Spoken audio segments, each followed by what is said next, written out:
सैनिक भाइयों नमस्कार। ये वीडियो बहुत इम्पोर्टेंट वीडियो है, आप लोग देखना, आपको पता हो जाएगा। मेरा नाम मोहन रंगन है, मैं एयरपोर्ट से हूँ। नवंबर 14 2022 से हमारे आंदोलन शुरू हुआ था। जब 14 नवंबर को जब हमने एक दिन के लिए किया था तो हमने ये फैसला लिया था कि अगर 2-3 महीने के अंदर सरकार नहीं सुनती है तो 20 तारीख फरवरी से हम कंटिन्यूस करेंगे।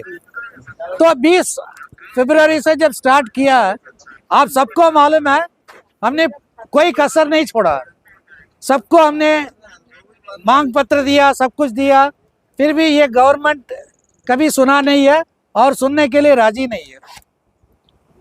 अब गवर्नमेंट के पास अगर देने के लिए अगर पैसा नहीं है तो रास्ता हम बताएंगे। जब हम ये बताना चाहते हैं कि क्या करना है तो वो पॉलिटिक्स हो जाएगा, इसलिए बात नहीं करना चाहते हैं। लेकिन अब ये है कि 1 रैंक 1 पेंशन हमारा मेन मुद्दा है, लेकिन उसके साथ साथ और भी बहुत ज़्यादा मुद्दे हैं। और ये मुद्दा जो है, जब तक जुडिशियल कमिटी नहीं बैठेगा तब तक ये कभी सॉल्व हो नहीं सकता, क्योंकि हमारे बीच में ऐसे ऐसे जेसीओस हैं, ऐसे ऐसे ऑफिसर्स हैं जो हमारे खिलाफ बात करने वाले हैं। लेकिन हमें अभी विश्वास है ऑनरेबल चीफ जस्टिस चंद्रचूड़ साहब के ऊपर हमारे विश्वास है। उनके आदेश पे 3 रिटायर्ड सुप्रीम कोर्ट जजेस की हम मांग कर रहे हैं। इससे क्या फायदा है, हम अपनी बात उनको बोल सकते हैं, हमें किसी की मन की बात सुनने की जरूरत नहीं है। हम अपने मन की बात उनको बताएंगे। जो लोग हमारे खिलाफ बात करते हैं वो भी अपना पक्ष रखेगा। दोस्तों, अभी 1 रैंक 1 पेंशन के अलावा हमारा और क्या मुद्दा है, क्योंकि एक दूसरे के साथ जुड़ा हुआ। आपको बताता हूं, आर्मी में सिपाही से लेके सूबेदार मेजर तक का जो रैंक है, सबका कलर सर्विस करके रख दिया। अब ये एसीपी सिस्टम जो है अभी लागू किया 2006 के बाद। जो लोग उससे पहले जो रिटायर हुए थे उन लोगों ने कौन सा पाप किया? तो जो एसीपी है वो कोर्ट केस है। अब ये एसीपी सिस्टम जो है, जब तक हम अपनी बात पूरी नहीं करेंगे, एसीपी सिस्टम सबके लिए लागू नहीं होगा। अब उसके साथ साथ अभी हम मांग रहे हैं इक्वल मिलिट्री सर्विस पे। अब इक्वल मिलिट्री सर्विस पे कुछ लोग ये कहते हैं कि भाई ये अफसर है इसलिए अलग। बहुत लोगों को ये नहीं मालूम है कि मिलिट्री सर्विस पे कॉम्बैटेंट सर्विस, यानी कि जो यूनिफॉर्म पहन के जंग में लड़ता है उनके लिए। कौन सा मिलिट्री नर्सिंग स्टाफ जंग में जाते हैं, उनके लिए कौन सा हार्डशिप है? कुछ नहीं है। लेकिन एमएनएस के लिए 10,200 और हमारे लिए 5,200, अफसर के लिए 10,500, सॉरी 15,500।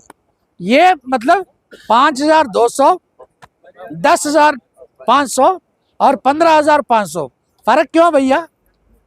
ऐसा कोई गोली नहीं है इस दुनिया में जो 15,500 वाले को जो है ज्यादा अंदर डालेगा और 5,200 वाले को ऐसे ऐसे जाएगा। असल में मरने वाला कौन है? असल में मरने वाला सिपाही, नायक, हवलदार तक है ज्यादातर। और जो ब्रिगेडियर जो कभी फील्ड में काम नहीं करता, उनको तो बंद करना चाहिए। भाई दे दो, कर्नल तक दे दो, जैसे प्रमोशन हो गया एमएसपी बंद करो। लेकिन उल्टा क्या हुआ, ब्रिगेडियर से ऊपर एमएसपी है ही नहीं। ये ब्रिगेडियर रैंक तक था एमएसपी। इससे पहले जो है एक रैंक पे हुआ करता था। चलो सिपाही रैंक नहीं है, हम जानते हैं, लेकिन नायक से हमारा रैंक शुरू होता है। जब रैंक पे है तो नायक है, हवलदार, जेसीओ, सारे के सारे, इनको कोई किसी को रैंक पे नहीं दिया। रैंक पे दिया सिर्फ ऑफिसर्स को। ये रैंक पे में भी क्या है, ब्रिगेडियर तक रैंक पे था, ब्रिगेडियर के ऊपर रैंक पे नहीं था। इससे 96 के बाद मेजर जनरल से ज़्यादा ब्रिगेडियर का पे हो गया था, पेंशन हो गया था। तो एक मेजर जनरल हेन्स था, उसके साथ 108 मेजर जनरल केस किया और वो केस जीत गया था। ये केस जीता था 2008 के बाद। इसका नतीजा निकला था कि किसी भी हालत में एक मेजर जनरल ब्रिगेडियर से कम नहीं ले सकता। उसी टाइम अभी ये सब लोग कहते हैं ना कांग्रेस गवर्नमेंट ने जुमलाबाजी किया इतना पैसा देके, ऐसी बात नहीं है। मैं कांग्रेसी नहीं हूँ, आप ये मत सोचना कि मैं कांग्रेस के पक्ष में बात कर रहा हूँ, लेकिन सच्चाई क्या बताता हूँ। एक चंद्रशेखर कमेटी था 2009 में, उससे पहले जो है कांग्रेस गवर्नमेंट ने 3000 करोड़ का जो है अलोकेशन किया था, 3000 करोड़। लेकिन ये रैंक पे में एक प्रॉब्लम था।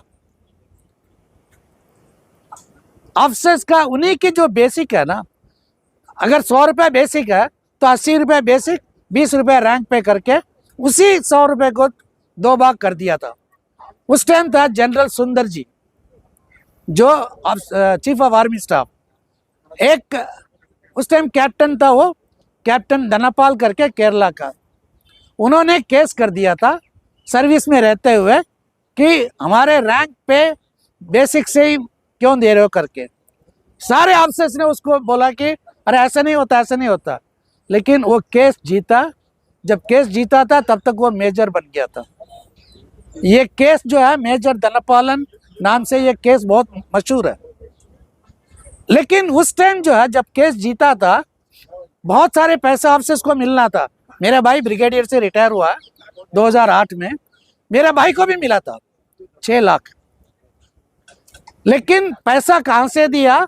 हम लोगों को जो है OROP देने के लिए जो कांग्रेस गवर्नमेंट ने 3000 करोड़ का प्रबंध किया था, उसी 3000 करोड़ से 1800 करोड़ जो है ऑफिसर्स ने खा गया। ये अभी खाया नहीं, पहले से ये चल रहा है रीति रिवाज। फिर बाकी 1200 करोड़ में हमें मिला था 400 करोड़। मुझे पता नहीं आप लोगों में कितने को मालूम है, एक सर्कुलर 2009 में निकला था, सर्कुलर 430। उस सर्कुलर के हिसाब से हम सबका मतलब किसी का 100 रुपया, किसी का 150 रुपया ऐसे बढ़ा था। सबसे ज़्यादा बढ़ा था नायब सूबेदार का, 9382 बढ़ा था। फिर उसके बाद कांग्रेस गवर्नमेंट तो चला गया। नहीं, 2011 में होशियारी कमेटी, ये होशियारी जो है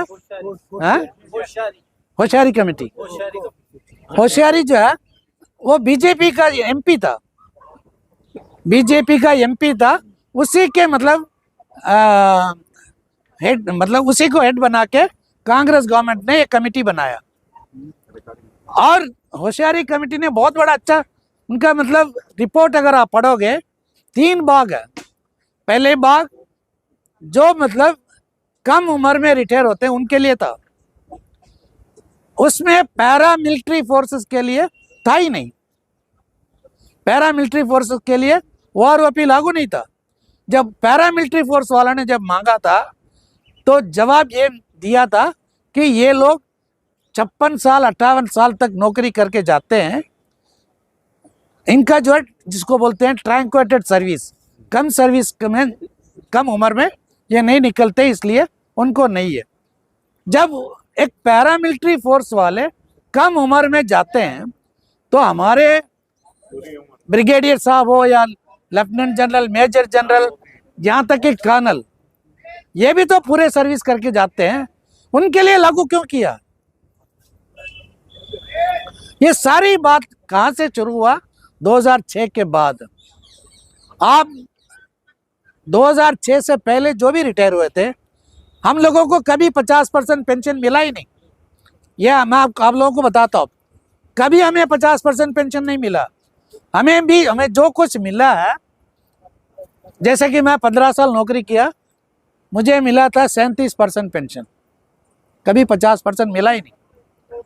तो बोलते हैं प्रोरेटा पेंशन। मेरा टोटल सर्विस 15 साल, वेटेज 10 साल का वेटेज है। 15 और 10 25, 25/33 यह है मेरा पेंशन। जिन लोगों ने 28 साल नौकरी किया सिर्फ उनको मिला था 50% पेंशन, और जहाँ तक सूबेदार के ऊपर ही 28 साल करते हैं, बाकी सब नायक वगैरह। सिपाही का कितना था, 17 साल में अगर वो रिटायर होता, 17 और 12 29 साल का जो है उसको पेंशन।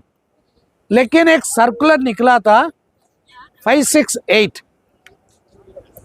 मैं एक बात बताता हूँ, जितने भी ये लड़ाकू है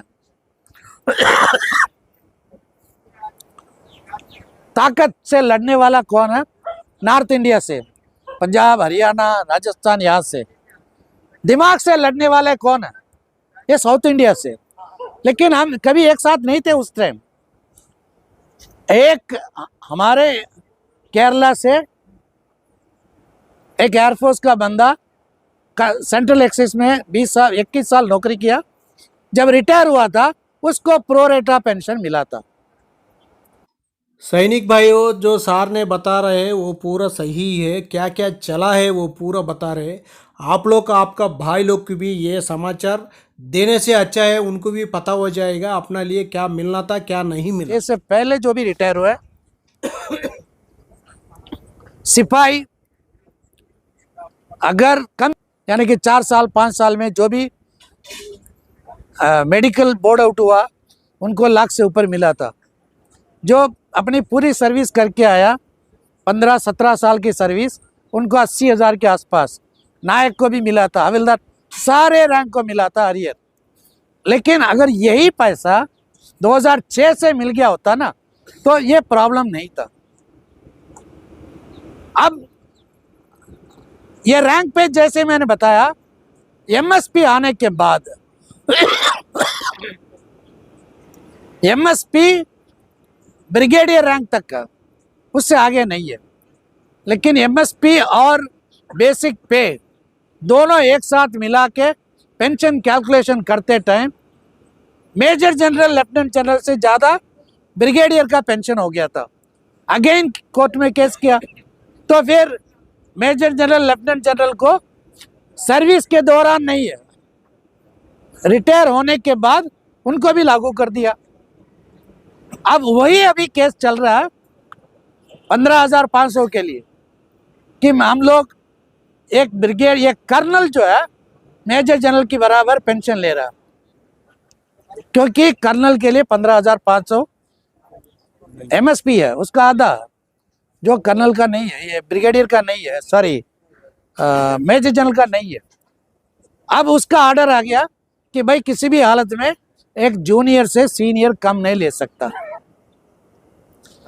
कहने का मतलब है वो अपना हिसाब किताब कैसे करता है, पहले इनको खिलाओ, उसको मिलने के बाद उसी के बहाना कोर्ट में जाओ और अपना ले लो। आप में से नायब सूबेदार कितने लोग हैं? 22-23 साल का, 24 साल से ऊपर नहीं होना चाहिए।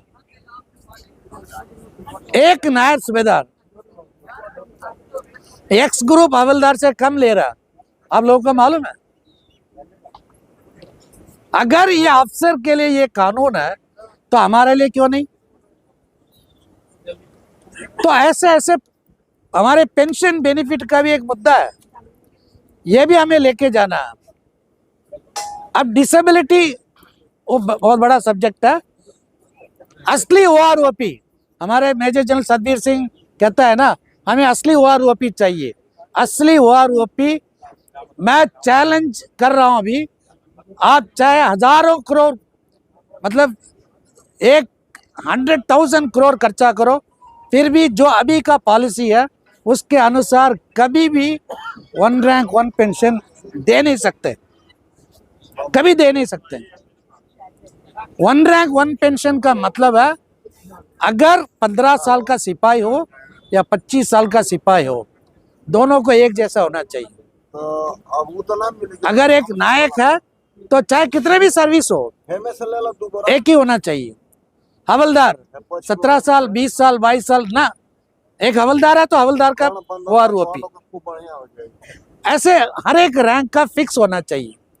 ये फिक्स कैसे कर सकते हैं? उसके लिए कौन सा फार्मूला यूज कर सकते हैं? सर्विस में चीफ ऑफ आर्मी स्टाफ को एमएसपी नहीं है। चीफ ऑफ आर्मी स्टाफ का फिक्स्ड पे है और फिक्स्ड पेंशन है। सर्विस से बाहर निकलते समय जो कुछ देना है देने के बाद एमएसपी बंद कर दो, लास्ट पेड रन सब कुछ बंद कर दो। बंद करके जो आर्मी चीफ ऑफ आर्मी का जो पेंशन है, अगर मान लीजिए आज के हिसाब से 1,25,000 चीफ ऑफ आर्मी स्टाफ का पेंशन है, उसमें से 22% दे दो एक सिपाही को। आप खुद ही कैलकुलेट कर लो, ये आएगा तकरीबन 28,000 रुपये आएगा। एक सिपाही का पेंशन 28,000 रुपये। अभी एक सिपाही का कितना है पेंशन? एमएसपी मिला के 20,000।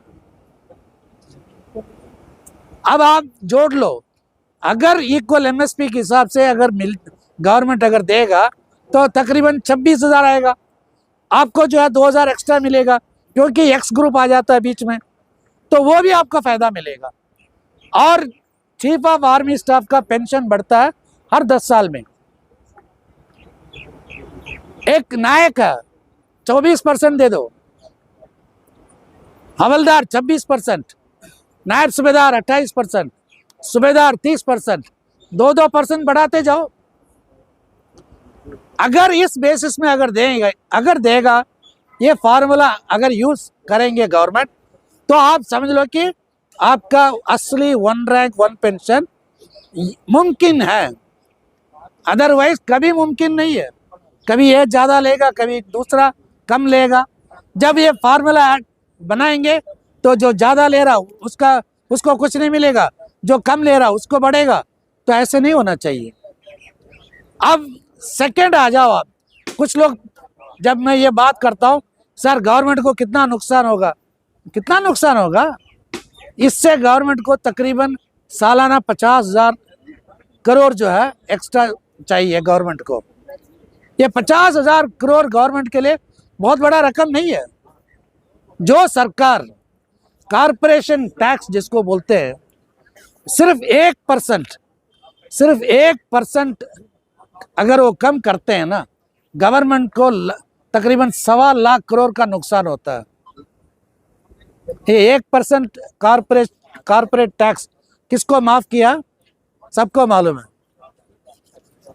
जैसे आप उनको 1% ऐड कर दो, उनको कोई नुकसान नहीं है। कारपोरेट को 1% टैक्स बढ़ाने से कोई नुकसान नहीं है। बढ़ा के यहाँ दे दो, बस खत्म हो गया। तो ऐसे चीज जो है मांगना एक साइड है, गवर्नमेंट को सलाह भी देना चाहिए, आप इस तरह दे सकते हैं करके। दोस्तों ये है ना, ये सब्जेक्ट जहां बात करता हूं ना, एक एक्स ग्रुप वाला कहेगा हाँ मैं एक्स ग्रुप हूं, ये वही ग्रुप है। एक 26 साल का नायब सूबेदार बोलेगा अरे मैं 26 साल का नायब सूबेदार है, ये 18 साल का नायब सूबेदार। हमारे बीच में कोई अंडरस्टैंडिंग नहीं है। मैं ट्रेड्समैन के खिलाफ नहीं हूं, लेकिन आप सबको मालूम है ABCDEFGH तक था हमारे, फिर बाद में ABCDE बना, फिर बाद में XYZ बना, फिर XY बना। अब सारे ट्रेड्समैन जो है वही ग्रुप में आ गया। अरे वो वही ग्रुप में आने से हमारा क्या, अपने पैसे से, अपने जेब से थोड़ी पैसा गया। ये लोग है ना, थोड़ा हमारे जो लोग हैं, थोड़ा सा माइंड डेवलपमेंट होना चाहिए, ताकि असली वारोपी मिल सकता है। इसीलिए 3 जजेस का कमेटी है। मैं इसके साथ मैं अपना बात खत्म करता हूं, और मेरे बाद प्लीज कम सर एक चीज बात कीजिए। जहाँ से आप शुरू किए थे MSCP 2006 से पहले 2006 के बाद थोड़ा उस सब्जेक्ट को एक बार और बताइए। हाँ उस सब्जेक्ट पर एक बार प्रकाश डालिए। वही है, आप बोले थे कि कोर्ट में तो उसका पहले वालों को भी दे दो। अच्छा जो कानून लागू किया है, देखो ऐसे है ना, मैं आपको एक बात बताता हूँ। एक टाइम था फौज में भर्ती होना है, लिख सकते हो नाम? हाँ लिख सकता हूँ, ठीक है, अट्टा खट्टा ठीक है। लेकिन अभी 10th क्लास उसको भी चाहिए, आर्मी में, एयरफोर्स में भी 10th क्लास चाहिए। जब कानून बदलते गया वैसे ये भी बदलो। जो 70 में मतलब रिटायर हुआ, 75 में रिटायर हुआ, सबको दे दो। गवर्नमेंट को कोई नुकसान नहीं है। इससे अच्छा ये ऐसे दे दो, जो पॉलिसी मैं बता रहा हूँ ऐसे दे दो उनको। ये हमें गुमराह करने के लिए एसीपी एमएससीपी का सिस्टम लेके आया।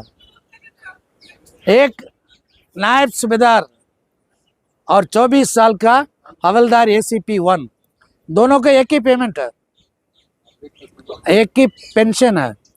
लेकिन नायब सूबेदार होता है, हवलदार होता है। हमारे लोग ये नहीं सोचते हैं कितना पैसा मिल रहा है भाई, बस। नायब सूबेदार आता है 4200 का ग्रेड पे में आता है। और यहाँ तक कि मैं बताता हूँ मजे की बात, लोग है ना हमारे साइड में, एक पता नहीं उसका रैंक क्या है, हमारे एक मांग है सीएसडी कैंटीन में सबके लिए जो है एक जैसा परचेसिंग पावर होना चाहिए। ये नहीं कि आप सर 10,000 सिपाही का 5,000, ऐसे नहीं। जिसको जितना चाहिए ले लो भाई, पैसा आफ्टर ऑल वो अपनी पैसा दे रहा। तो एक का फोन आया, बोला सर ECHS ठीक है, वार ओपी ठीक है, MSP ठीक है, लेकिन ये CSD कैंटीन में 15 साल का सिपाही को ज़्यादा क्यों लेना? मैं 30 साल नौकरी करके आया हूँ, मुझे ज़्यादा मिलना चाहिए। भाई ले लो। वो मना कर रहा, कहता कि नहीं, 15 साल 16 साल का सिपाही को उसके रैंक के हिसाब से मिलना चाहिए सामान। ये हम लोगों का दिमाग में ये मतलब जिसको बोलते हैं स्लेवरी। और रिटायर होने के बाद भी है। मैं हमेशा कहता हूँ रिटायर होने के बाद एक का, चाहे वो जनरल हो या कोई भी हो, सारे के सारे फ्यूज बल्ब है। इसी का फायदा तो है अधिकारी, मेरा जवान को। उस टाइम जो है ना हमारे पास इतना ज्ञान नहीं था ना। जब मेरे जवान का पार्टी वहाँ था, मैं भी उनके साथ था, 45 दिन बैठा था। वहीं से मैंने बहुत कुछ सीखा। जितना मुझे पता है ना उतना उनको मालूम नहीं है। जब मैंने ये कैप्टन धनपाल का जब बात किया था, बोलता नहीं ये बात मत करना। मैं इतना ही कहा था वहाँ खड़े मैंने यही कहा था कि ऑफिसर्स ने हमें गिरवी रख के अपना फायदा उठाया। एक था वहाँ पे, एक लेफ्टिनेंट पांडे था, कामेश्वर पांडे। हाँ, तुम्हारा रैंक, तू कहाँ से है? ऐसे देखा मैं तमिलनाडु से। अच्छा, तू कौन से कोर्स से है? एयरफोर्स। अच्छा, इसलिए तुम ऐसे बात करते हो। मैंने बोला तुम कौन से कोर्स से? मैं लेफ्टिनेंट पांडे हूँ। कोई बात नहीं, तुम कौन से कोर्स से? मैं लेफ्टिनेंट पांडे, सर बोलो। मैं बोला तू भी फ्यूज बल्ब है, मैं भी फ्यूज बल्ब हूँ। अंग्रेजी तो जानते हो ना, गिव रिस्पेक्ट टेक रिस्पेक्ट। अगर मुझे तुम बोलोगे मैं तुम्हें तुम बोलूँगा। अगर मेजर जनरल सतबीर सिंह मेरे को कॉर्पोरल मोहन रंगन बोलेगा तो मैं उनको बोलूँगा मेजर जनरल सतबीर सिंह। अगर वो मेरे को बाई नेम बोलेगा तो मैं भी बाई नेम बोलूँगा।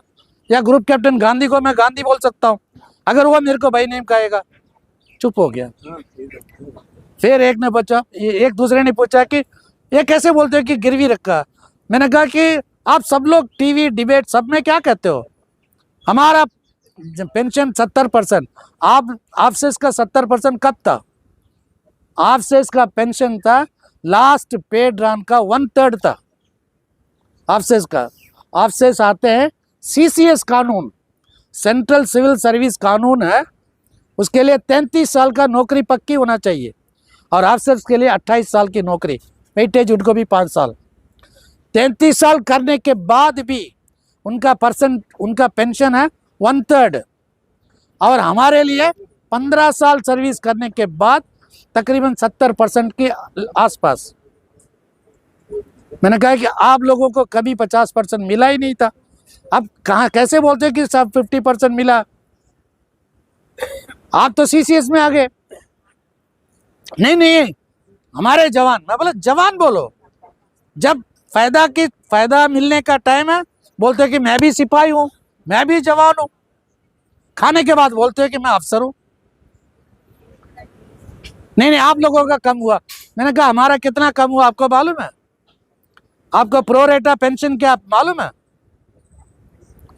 आप लोगों ने गिरवी इसलिए रखा था कि गवर्नमेंट के साथ मिलके एक साजिश रचाया आप लोगों ने।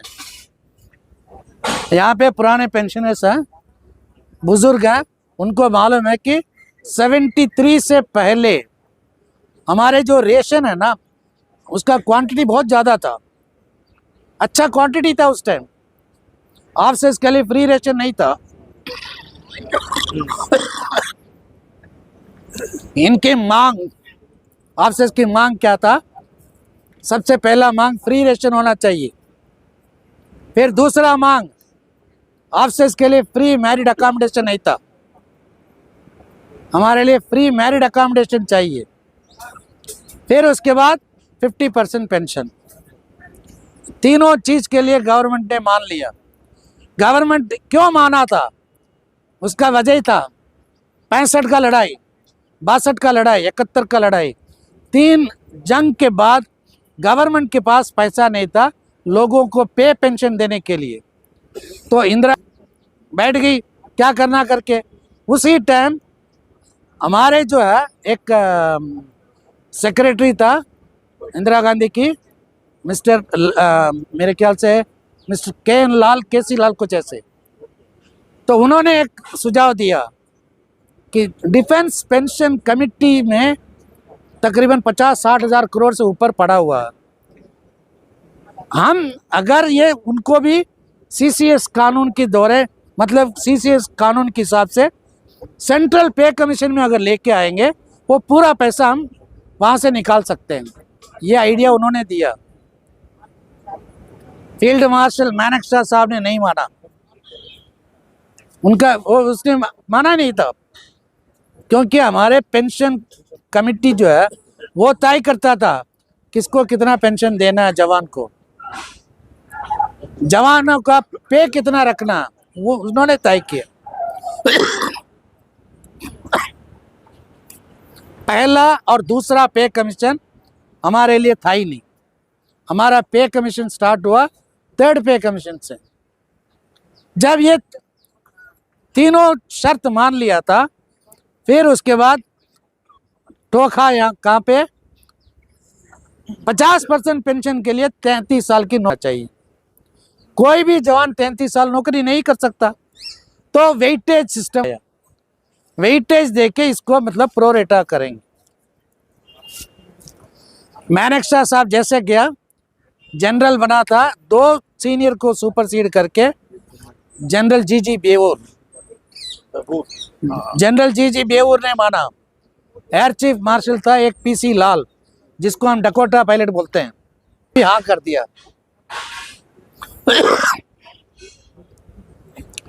मेरा कहने का मतलब है, लोग कहते हैं ना अफसर्स, ब्यूरोक्रेट्स,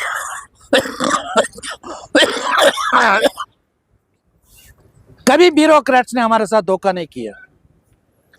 जितना भी धोखा हमारे साथ हुआ अपने ही लोगों ने किया, अपने ही लोगों ने किया, और साथ देने वाले थे उस टाइम का जो सूबेदार मेजर्स। सैनिक भाइयों, मोहन रंगन सर ने अच्छी तरह बताया, बहुत कुछ बताया है जानकारी लेने के लिए। जो अपना लिए कितना मिलना था, कितना मिला है, कितना किन किन को क्या क्या मिला है, पूरा जानकारी इस वीडियो को माध्यम से दिया हुआ है। बहुत बहुत शुक्रिया सर के लिए। और ये वीडियो ज़रूर देखना आपको चाहे तो आपका भाई लोग को भी भेज देना। अपना लिए जानकारी होना चाहिए, अपना पेंशन क्या है पूरा जानकारी कभी कभी तो हम लोग करना चाहिए। ओके फ्रेंड्स, नेक्स्ट वीडियो मिलेंगे। जय हिंद, जय भारत, भारत माता की जय जय जय।